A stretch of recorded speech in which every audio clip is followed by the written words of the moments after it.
New chilling details revealed in the horrific deaths of 4 people in a Bronx apartment.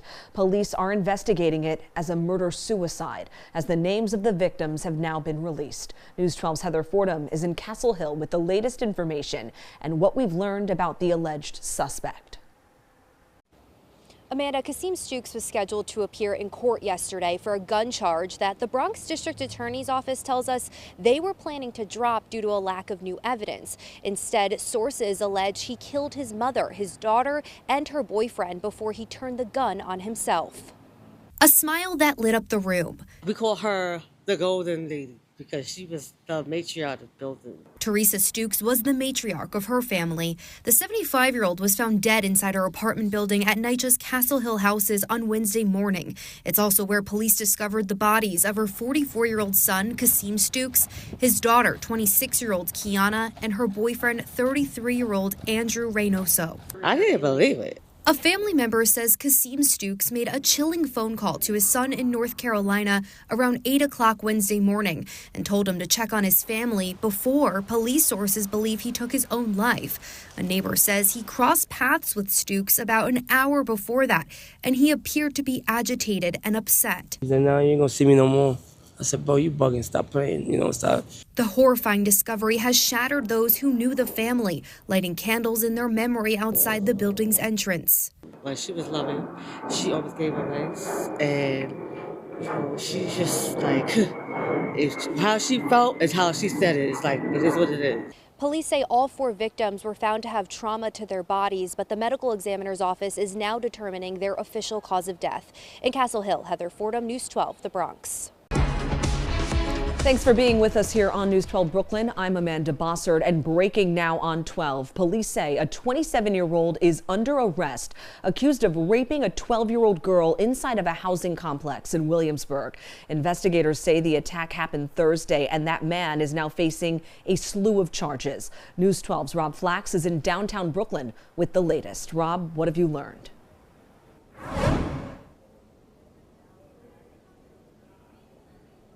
Yeah, Amanda, we are standing here in downtown Brooklyn in front of the Child SVU.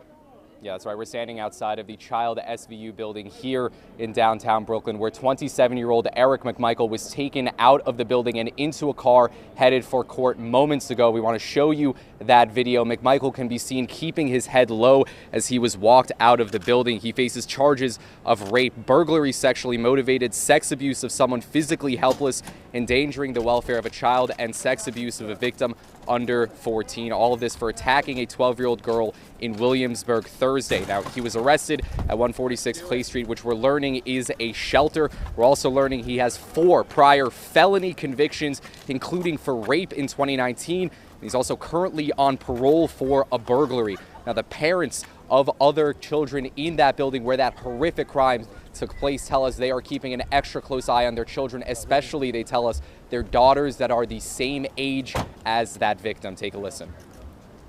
I feel so scared. I have 2 daughters. At this point, I don't trust nobody.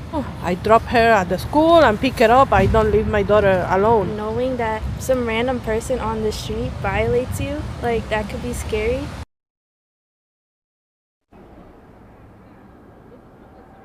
Now, again, we're learning that McMichael has 4 prior felony priors, including for grand larceny, robbery, and again, a rape and burglary charges, both stemming from 2019. Police say it was incredible police work and a tip that came in that allowed him to be arrested around 3 p.m. today at 146 Clay Street. And again, we're learning that address is the address of a shelter. In downtown Brooklyn, Rob Flax, News 12, Brooklyn.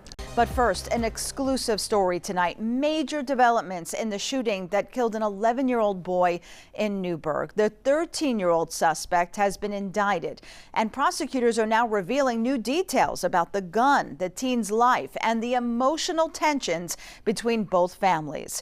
News 12's Blaise Gomez was there. We honor Matthew's life.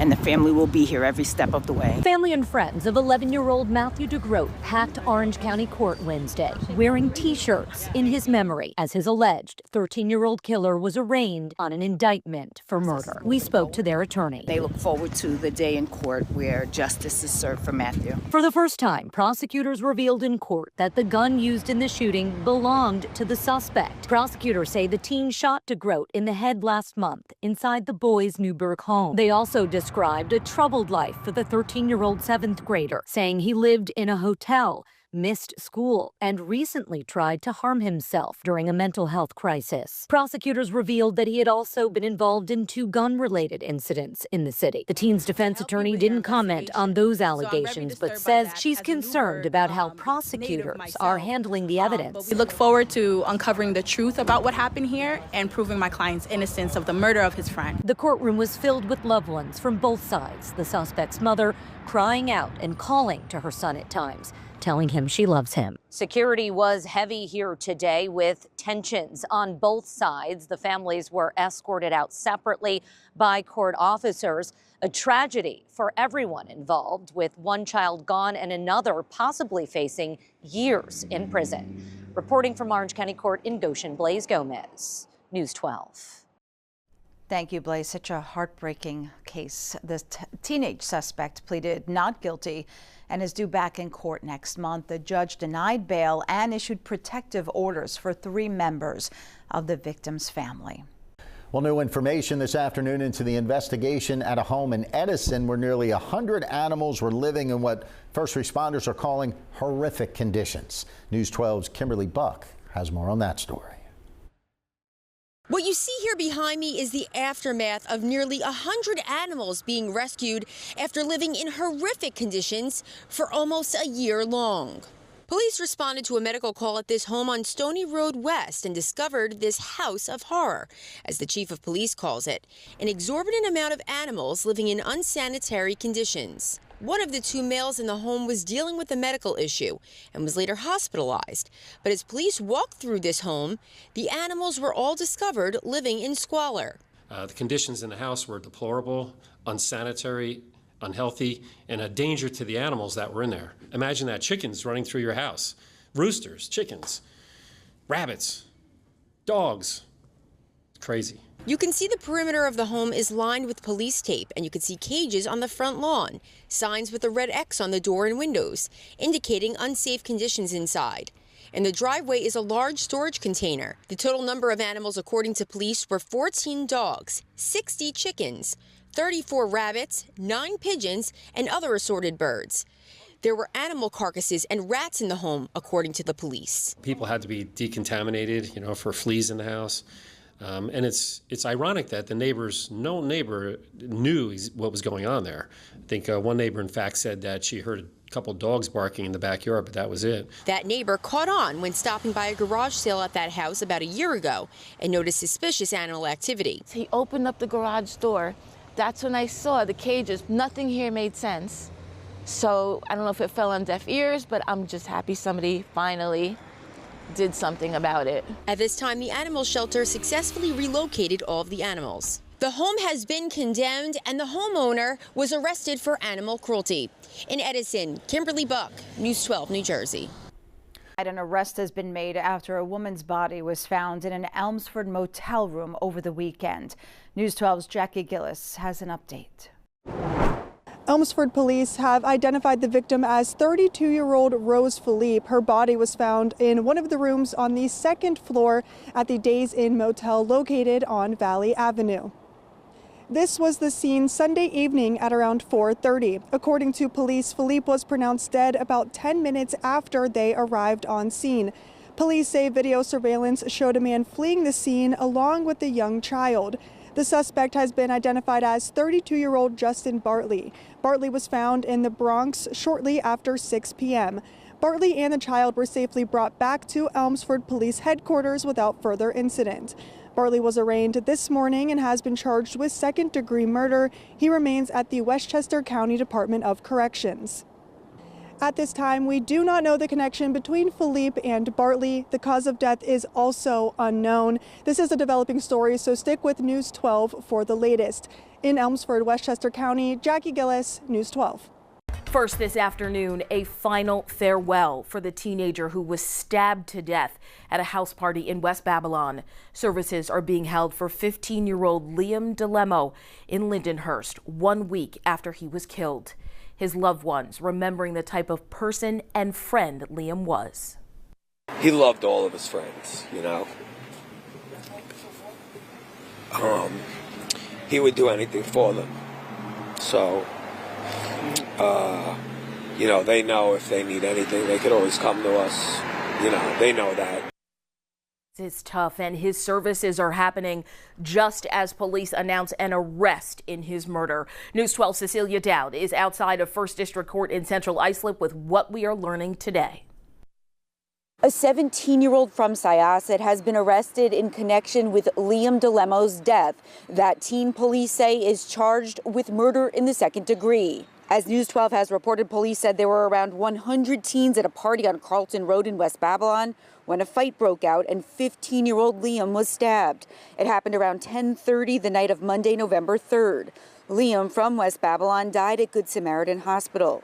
The 17-year-old charged in his death is set to be arraigned in Central Islip today. We do not know yet if he knew Liam before the party and do not know what led up to the stabbing. We spoke with Liam's grandfather at the courthouse. He says he is numb. He was an A student. He would help anybody that needed help, which he was helping during the fight.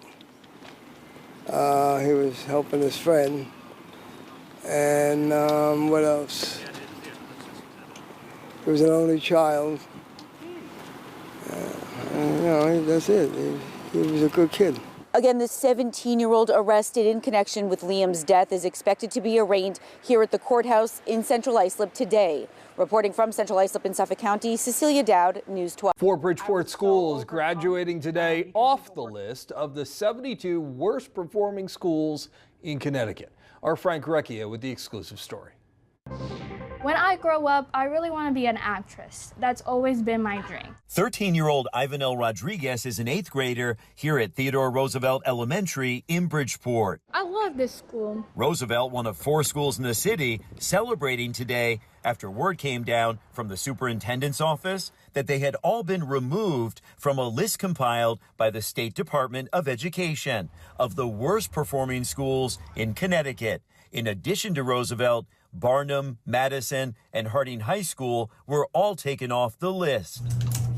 Thanks, officials say, to the hard work of people like Roosevelt principal Jackie Simmons, who've spent years working to improve everything from state testing scores to college readiness indicators like graduation rates and AP exam performances. Dr. Avery and Ms. Hughes called and they said, "Are you sitting down? We have some great news." And I thought, okay. And I sat down and they told us, and I was so overcome because we've been working so hard that I almost didn't even know what to do. I just stood there like, oh my God, finally. The bump up, in no small measure, Simmons says, to the work of high-performing students like Ivanel, who ranks among the very top in the district. What I love about this school is that we have so many activities.